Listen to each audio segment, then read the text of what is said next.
All right, how are y'all doing today? Welcome to a new episode of the Napoleon and Gueco podcast. What's going on, Gueco?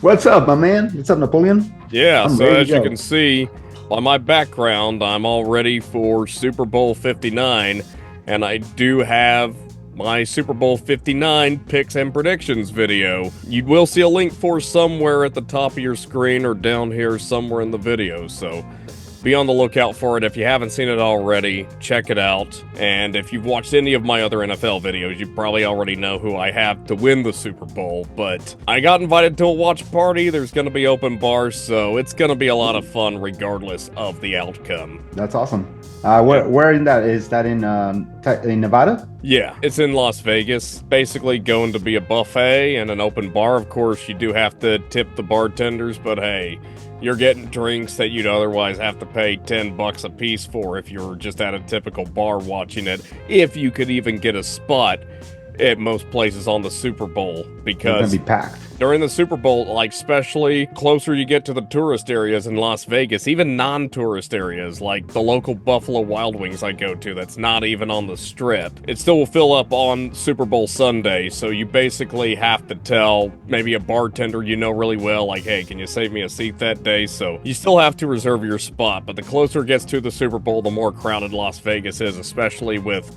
how many people are doing sports bets now. Not only that, I don't know, since I know that you don't really keep up with football as much as me, but I know that when it comes to sports, tennis is your specialty. So I don't know if you're watching the Australian Open, but Jannik Sinner actually won his second Australian Open title, which is actually his second in a row for that tournament, and I believe it's his third Grand Slam trophy overall. What do you think of that? Good for him. Yeah, we have mentioned him in our past podcast Oh yeah. episodes, talking about how great a player he is and how he should be winning more than he was. And here's the proof that we know what we're talking about in terms of sports predictions, which is your specialty basically. But I think I could get some tennis predictions correctly. I did call Alcaraz being one of the best players that's out there, even before everybody was talking about it. Well, there was hype about him, but he had Right. not won anything yet. And I predicted this guy's gonna win some good stuff, So it's just you can see the desire in some people when they play, right? Like, I'm sure it's a lot harder to do this with football because you got a whole team to worry about. Right. But at least in tennis, it's just one person, so it's a lot easier to see the desire, the demeanor, their outlook. For example, there was that Zverev. Remember, I think he got to the final last year of one of the tournaments. He got to the finals this year in the Australian Open. It was him Oh, he did? and You see? Jannik Sinner. Yeah. Man, I didn't even know. Man, I really haven't been They keeping up, currently- but that's awesome. Yeah, and they currently rank as the number 1 and number 2 seeds, actually. So Wow. it's basically, better, huh? the top 2 players got to the finals, which means probably going into the French Open, they're going to stay 1 and 2. Djokovic, though, has dropped down to number 7. Yeah. And as we mentioned in previous podcast episodes, you do drop ranks really fast. The thing about Djokovic, he's now 37, but he's still trying to do it, and he's still Yeah. playing better than almost any tennis player did at his age. How did he do in the Australian? So he actually beat Carlos Alcaraz in the quarterfinals. Oh, So, cool. not to say Alcaraz, he's still got a lot left in him, but Yeah. he kind of fell short in the U.S. Open. He lost to Djokovic in the Olympics. He still got a silver medal, and I see more Olympics in him. Kind of glad Djokovic Yeah, he's young. won the gold medal, because that's probably going to be Djokovic's last Olympics. In the Australian Open, he actually beat Carlos Alcaraz 3-1 in the quarterfinals, but then semifinals, Djokovic actually had to retire, and I believe it was to Zverev. I don't know if he got like some leg, some hip injury, but of course, with age, that's going to happen. I still see at least one more trophy in him, because He could do it. He could He's do tied- one more. Yeah. he is. I believe he's still at 24 titles.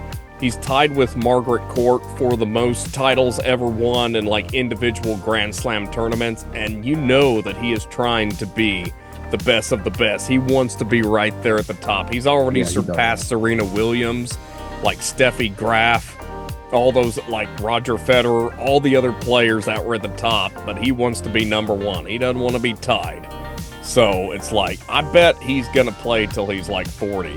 I know Serena Williams didn't retire till she was around that age, so it'll definitely be interesting to watch and kind of see what that injury means going into the French Open. Of course, we'll probably talk a little bit more about that as it gets closer to that day, but there's definitely a lot of people like Jannik Sinner, Alexander Zverev, Carlos Alcaraz, even Medvedev. Like, I think those are some of the up-and-coming tennis players that you really want to keep an eye on, that they could definitely go places. I believe that they've all won. I don't know if Zverev's won any Grand Slam tournaments, but I know he actually beat Djokovic in the Tokyo Summer Olympics in the semifinals and upset him, and then he actually went on to the gold medal match and won that. So it's definitely going to be interesting how they play going forward in the tournaments. And one thing about it is you can maybe judge how good they are by how many followers they have on social media. Well, I will say one thing about Zverev, that the reason why I thought he had a lot of fire in him was because he was going through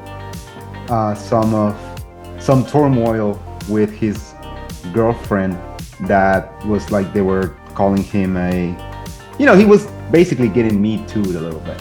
He was getting for abuse and for that kind of thing to his girlfriend, and it was all happening on social media. So when I saw that happening, and then the fact that he didn't get in trouble with the law or even with the ATP association or anything, I said, this guy's gonna come out strong, because he went through that BS, whatever it was. I don't know I don't know the story, right? Nobody knows what happens, with a couple, but she was making allegations, and there really wasn't any wrongdoing evidence-wise. I guess there was no evidence that he had done the things that she claimed.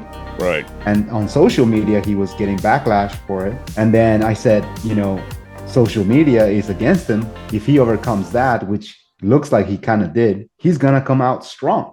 And that's why I figured that he would be a good contestant back then in I think it was the Wimbledon, or I don't remember where he got far. Was it the US Open? In any case, social media, it's messing people's lives up. That's what it is. I was watching this Joe Rogan podcast he had a doctor. Wish I could remember the name, kind of like a research doctor type, psychologist, saying how bad social media has been proven to be in research and studies for especially teenage girls, because they report self-harming at very young ages, between 10 and 14, I think, at alarming rates compared to past years. And it's not surprising, because it's like they're getting bullied. And most kids at the age of 10 have a phone. I think. I might be wrong. But I think that it's very common for kids nowadays it wouldn't surprise me.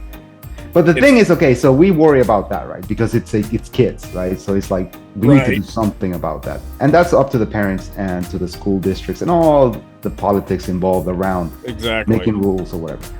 But I say we all have play a big role, because we all are on our phones. All adults, right? I don't know any adults without a phone, not one. Oh yeah. And here we are, knowing, everybody's always watching scrolling all the kids. time. What do we think, that it doesn't affect us? Because we're everybody. Adults now, it doesn't affect us. It's affecting little kids in horrible ways. It's affecting us too. That's just a very pronounced damage that it has done, that we can take a look at and say, this is horrible, but we don't really think that it's happening to us as well, right? I'll admit, it probably hasn't had that impact on me like it would to a typical Gen Z or 10-year-olds, maybe some of the teenagers that are using it nowadays. Because you're a millennial, right? You're a millennial. I am. Yeah, technically, by the year I was born, I am a Gen Y, so I am a millennial. Because it doesn't affect millennials. Social media doesn't affect us. It doesn't as much as Gen Zs. It affects Gen Zs more because they were basically born into the whole social media era and the whole trendy things.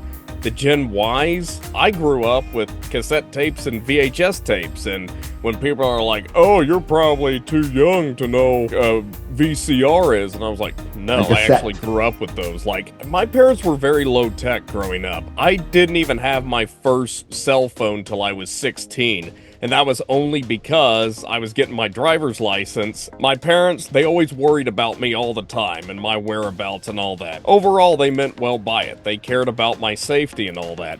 So they knew that if I was out driving and they weren't around me, that if for any reason, hey, you're in an accident, or hey, like, you get a speeding ticket, or hey, you drive somewhere without us supervising you, we want to know what's going on. So, and it was only a flip phone. Like, I didn't even get my first smartphone till I was 19. I was like a legal adult, and it was even one of those Go phones with a prepaid contract, one of those Samsung phones, and it wasn't the best quality, but I was still happy because I was like, hey, I actually have a smartphone. I didn't even have texting on my phone till about that time when I was about 19. The way it was at the time was, I think now with like a family plan, like you just pay for the number of lines, and the whole package is it's unlimited talk, text, and a certain amount of data depending on like how much you use. Now it's easier to get unlimited talk and text, but at the time, this was like around 2010 when I got my first phone, and they would have had to pay for texting for each phone. And so my dad was like, well, why do you want texting? Like, there's not that many people you know.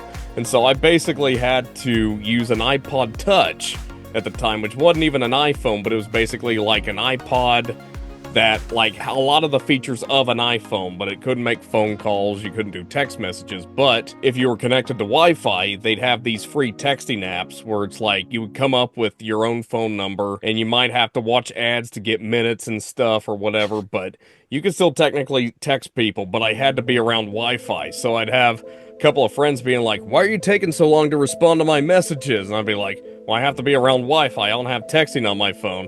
And they're all like, you don't have texting? And so it's like, yeah. So I didn't grow up around a lot of that stuff. Like, my parents, they would not upgrade to new technology till, like, they didn't have a choice, till that's all that was left. It's like, they did not get rid of the VCRs until they quit selling them at stores. And the VCR broke down, and they're like, well, I guess we have to get a DVD player now. I really did not get a taste of that, but like anytime a Gen X or a Boomer's like, oh, you're too young to relate to that, I'm like, no, actually I don't. Like anytime they're like, oh, you're too young to know what this TV series is, I was like, no, I watch like old reruns of sitcoms all the time. Like, I still watch cable. I don't have all those streaming services, so there are a lot of ways I do not fit the millennial stereotype, and that kind of goes back to the saying, don't judge a book by its cover, but I think it is... I mean, and you know, going back to that interview that I was telling you about, I looked it up. The name is Jonathan Haidt? The doctor? Like yeah. Yeah, okay. Well, he was also saying, so you know, if you look at the problem, it's like, why do kids want to be on social media? Well, you know, because everyone else is, because their friends are, because like, exactly, it's their well, friends. Billy's on it, so I have to be on Instagram. Yeah. And you were homeschooled, is that correct? I was. Like, right. I didn't really start using Instagram, same thing. Like, all that, Instagram, Snapchat, Twitter, which is now X, all those, I did not start using till I had my first smartphone, and that's when I was 19, actually. I did start Facebook at 16, but that was back when, like, pretty much, like, I used it only on the laptop, and I didn't even, like, use it all the time. But still, you know, that's... You're still a millennial. Everything you've said there is millennial talk. Because you did, I mean, you did have Facebook, you had everything. Right. But... I did kind of get it, but I wasn't, like, born into social media. Well, you didn't have the pressure of being on it all the time because none of your friends were on. Not at all. Even when it was a thing, like, you know, being homeschooled, like, I didn't really have many friends growing up. So the thing about social media, specifically Facebook, it was for people to connect with their friends online or just people they know.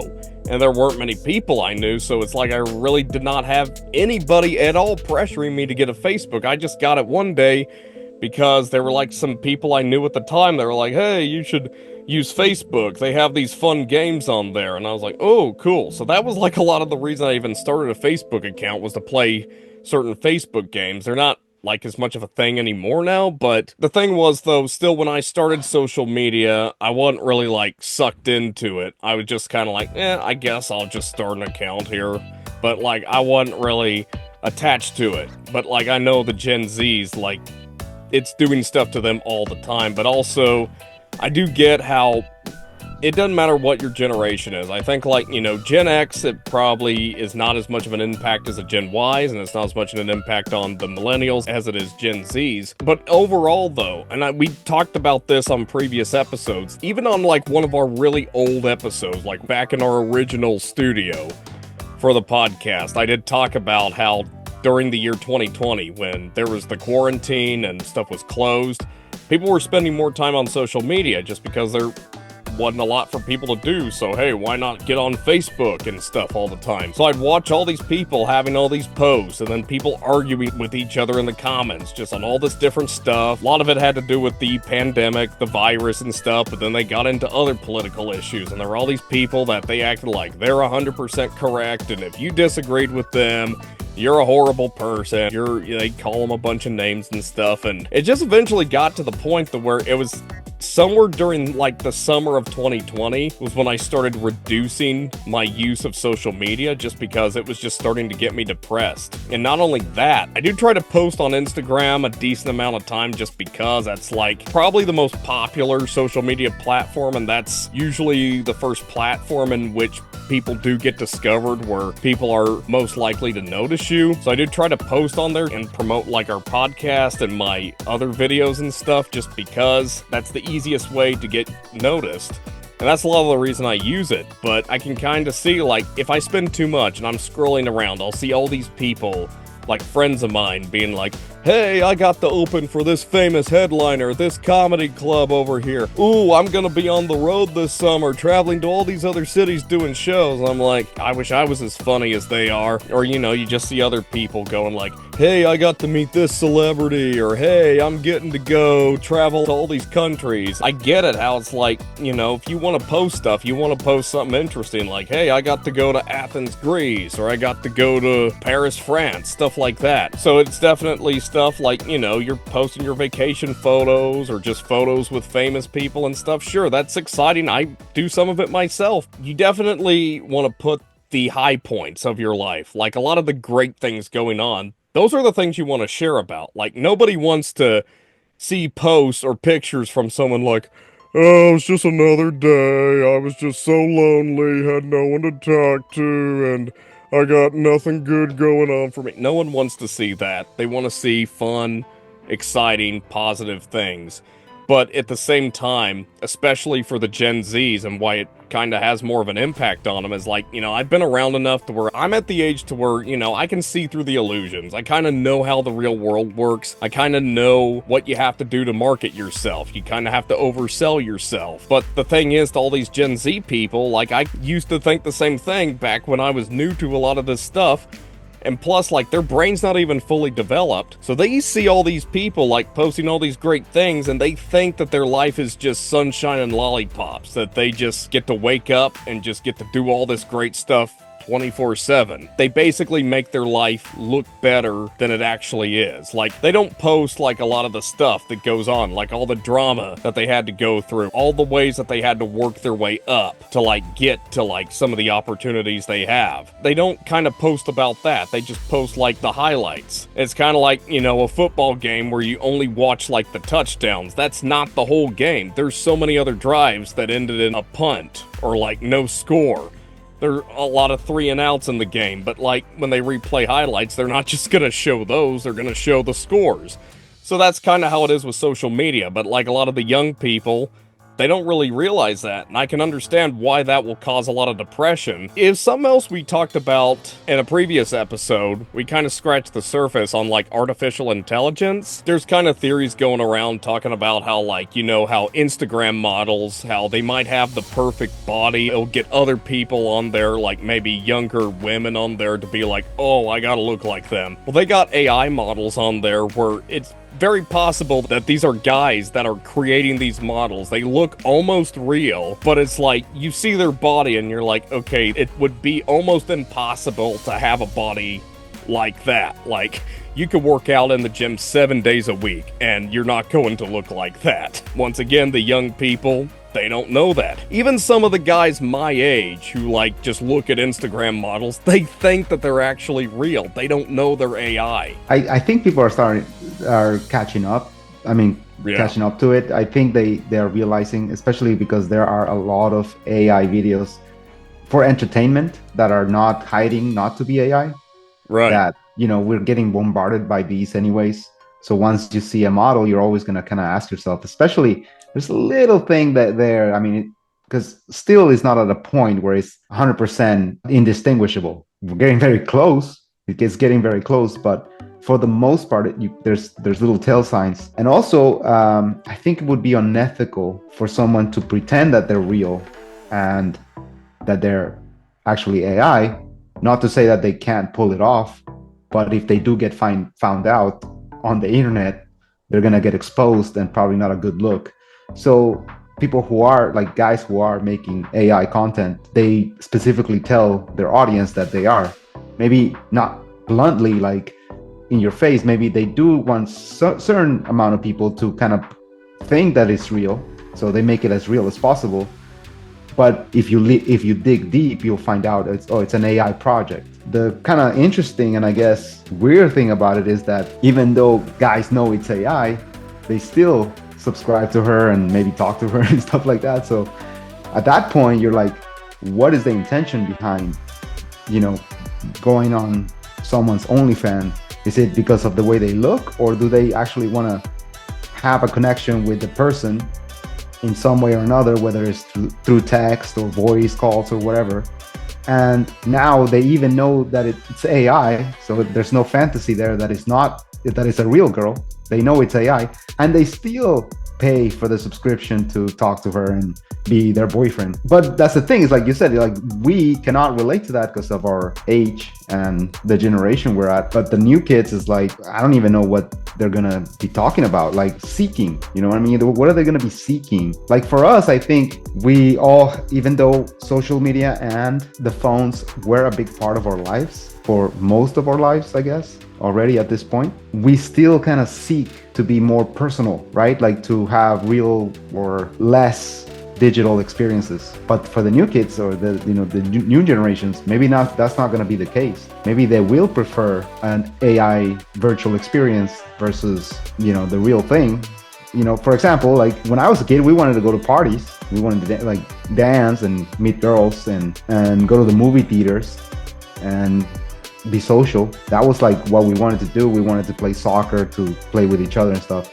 And I think kids are still doing those things. I'm not saying they're not doing those things, but are they seeking them on their own, or are they seeking more virtual experiences? Because it's one thing, like they're social because VR everyone headsets. else is social. They, for example, like the parents want their kids to be social, and they are in social activities. Maybe they play soccer, ballet, you know, any type of sport or social, music, whatever. But our kids, do they really prefer those things than being on their phone? Are they just going through the motions just to please their parents and our generation? What is that, their generation, what do they seek? It's interesting. It's like to think about that. Like we say social media is bad for you, right? We can see it in the numbers, but maybe their response is, we don't care. We like it. We love it. It's better. It's better than whatever you got going on.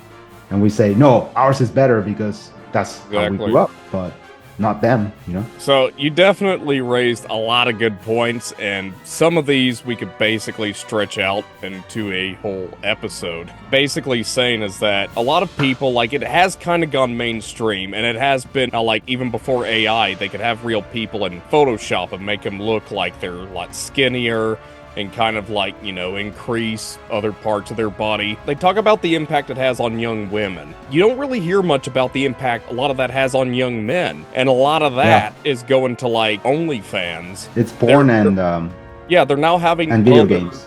Right, they're now having like other sites, different like problems, which does a similar thing, Fan View.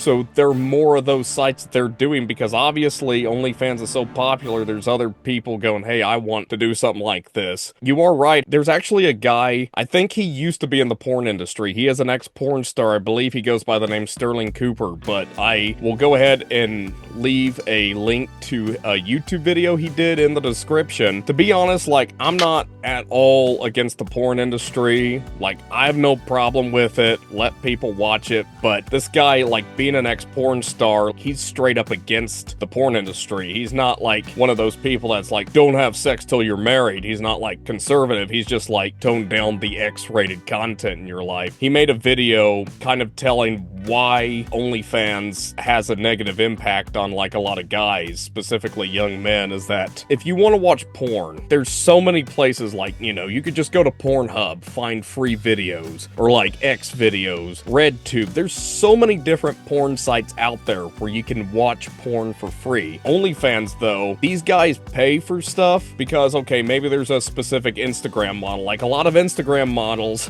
like, you go to a link on their profile, takes you to their link tree, which like has all their social media links, because they can't like directly promote OnlyFans on Instagram, but they use Instagram to promote themselves, lead them to their link tree, which will lead them to their OnlyFans. So the guys will chat with these models. A lot of times, like, there will be people on OnlyFans, they'll say available now or active now 24/7. Like, there's no way that somebody is up all the time. They're not vampires. They gotta sleep eventually. These guys, though, they're probably chatting with some other guy that's helping manage that model's OnlyFans account, who's probably getting cut of the profits that they make. But guys will still pay for content on OnlyFans because they can chat with these models and feel like they're getting actual recognition when they're probably not even chatting with that model at all. But in the end, though, it doesn't really help their whole social aspect. It really kind of lowers their social score, or maybe a lot of their charisma and stuff like that.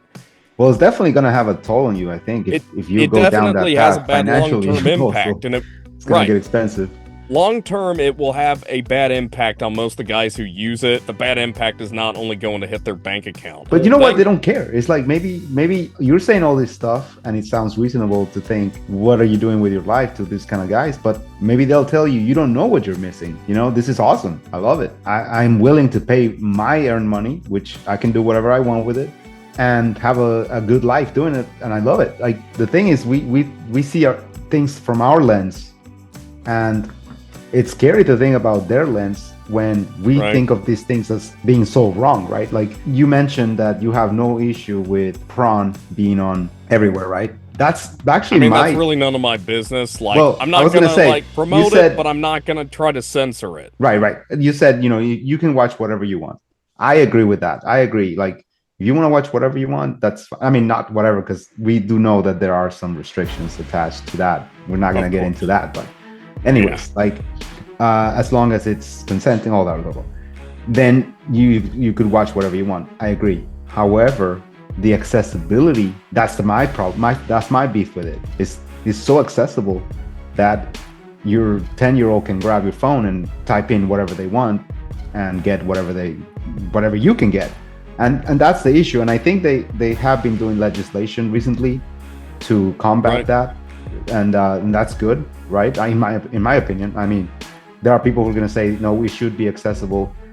I don't know. We can have a debate on that. That's the problem with it, basically. It's not so much the ramifications. It's we don't know. We don't know what they are because, like I said, we see it through our lens. Right. That's one way I don't fit the millennial stereotype. Although I'm an introvert, I still feel like it's necessary to go out and be in the presence of other people. Because, look, if you have these virtual relationships, like, you know, people, a lot of, like, you know, of course, younger people mostly, they have the VR headsets. They know it's fake, but they love that virtual world. Same thing with AI models. It's like, hey, they're not actually going to bang these actual people on, like, OnlyFans. They know they're not going to bang them in real life. So what's the difference if they're just jerking off to an actual model or an AI model? It's both the same thing at the end of the day, and you're still getting the same dopamine rush. However, the only difference is, look, I'm guilty plenty of times of watching adult content or consuming some of it. At the end of the day, like, you know, it's not really good to kind of get dopamine just from, like, you know, rubbing one out. You're supposed to get it from, like, say,